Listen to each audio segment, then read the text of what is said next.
Hello, my name is Alexander Aitnaya, and today I'm going to tell you about a drug kingpin by the name of Pablo Escobar. Pablo Escobar is a popular known figure who is known from everything from drugs to terrorist attacks. There was recently a series on Netflix called Narcos portraying Pablo Escobar's life. I'm sure many of you have heard of Pablo Escobar before. Here are a couple quick facts about Pablo Escobar. According to Business Insider, the Medellin cartel spent about $2,500 a month on rubber bands just to hold their money. In this picture is a mugshot of Pablo when he was arrested in Colombia.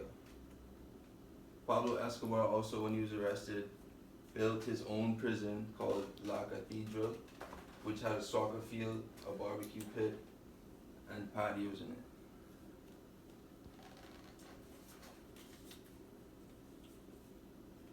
Today, these are my main points that I'm going to be covering. I'm going to be talking about Pablo Escobar, where he grew up, and how it was growing up for him. I'm also going to be talking about Pablo Escobar's profits in creating the Medellin cartel and how successful he was in doing that. And I'm also lastly going to be talking about the peak of his career and how he inevitably declined.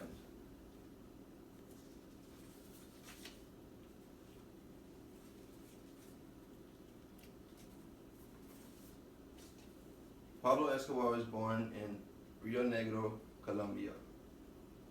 Pablo Escobar was a leader in this war called the Marlboro Wars, which was over cigarettes in Colombia.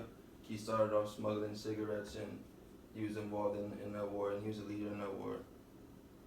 Pablo came from modest beginnings, but he knew crime was where he was going to get his power and respect from, although he wanted to be a politician from a young child. He then went on later to lead the Medellin cartel. And in this picture, it's showing where he grew up and how close they were to Medellin. And so that's why he ended up taking over Medellin, because he was relatively close there.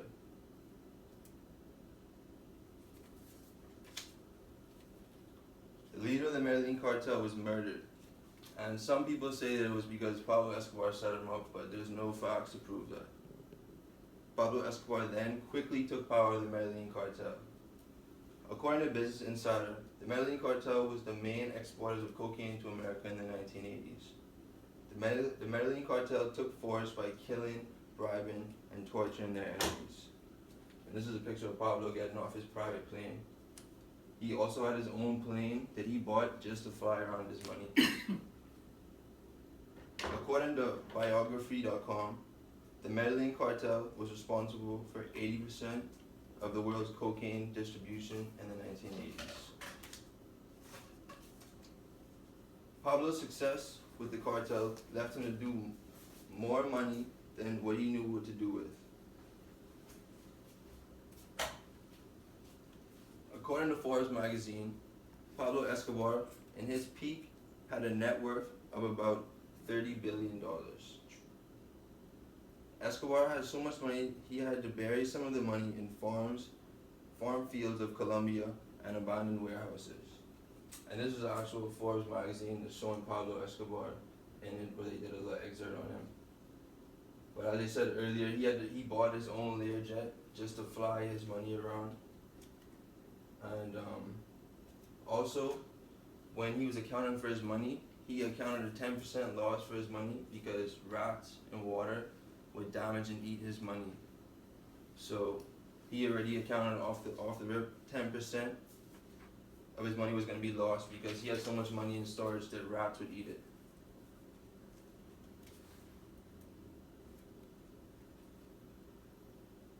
Escobar's denial to be governor angered him because he was trying to become a governor in Colombia, and they laughed at him and mocked him.